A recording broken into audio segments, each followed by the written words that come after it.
प्रतिवर्षाप्रमाणे मी यावर्षी देखील गणपतीपुळे येथे निघालेलो आहे। प्रतिवर्षाप्रमाणे यासाठी की मी दरवर्षीच गणपतीपुळे बीचला जात असतो। गणपतीपुळे बोललं की आपण गणपती दर्शनासाठी तिथे जात असतो किंवा गणपती दर्शन हेच आपल्या डोळ्यासमोर असतं। मात्र गणपतीपुळे येथे जात असताना जर आपण आरेवारे मार्गे जात असू तर सुंदर अप्रतिम स्वर्गीय अशा सृष्टी सौंदर्य सहवासातून जात असतो। एका साईडला अथांग पसरलेला समुद्र आणि थोड्या थोड्या अंतरावर लागणारे बीचेस खरोखरच नजर वेधून घेतात। इतके सुंदर स्वच्छ निळे नितळ पाण्याचे बीच पाहताना मन एकदम रंगून जातं। वेळोवेळी ही मजा मी दरवर्षीच घेत असतो। यावर्षी देखील परत एकदा फॅमिलीसहित मी इकडे आलेलो आहे।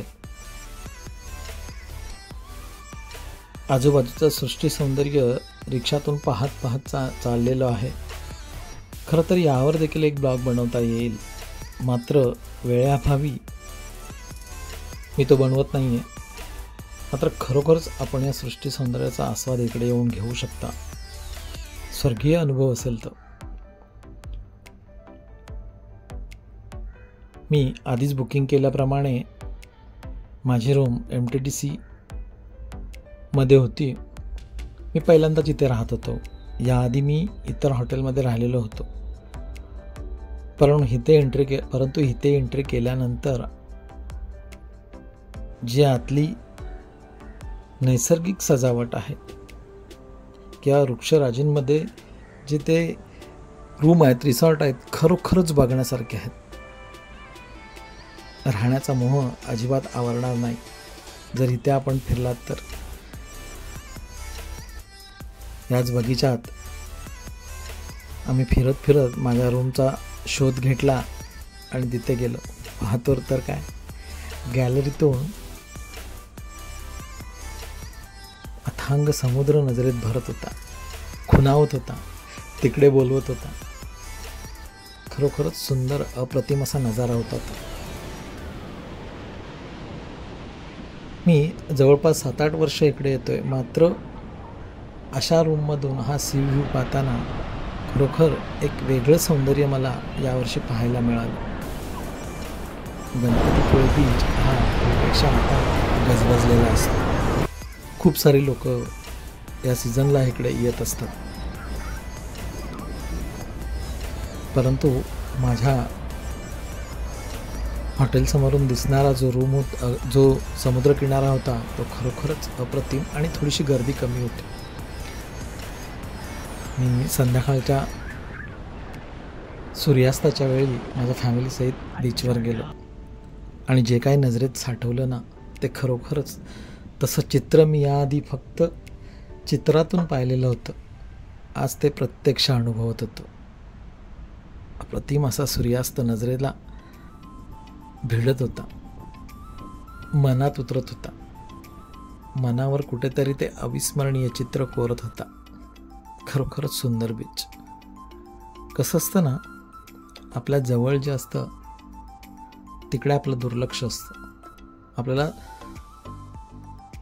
दूरचं जे काय ऐकलेलं असतं, पाहिलेलं असतं ते पाहावं असं वाटत असतं। मात्र आपल्या जवळ देखील असेच सृष्टी सौंदर्याचे खजाने आहेत, कारण आपण कोकणातून आहोत आणि कोकणात पावला पावलावर अशी चित्र दिसत असतात। मात्र आपण तिकडे सौंदर्याच्या दृष्टीने कधी पाहिलेलं नसतं। मात्र आज हा सूर्यास्त नजरेत साठवून घेताना माझ्यातल्या कलाकाराला, माझ्यातल्या कवीला खरोखरच एक वेगळाच बहर येत होता।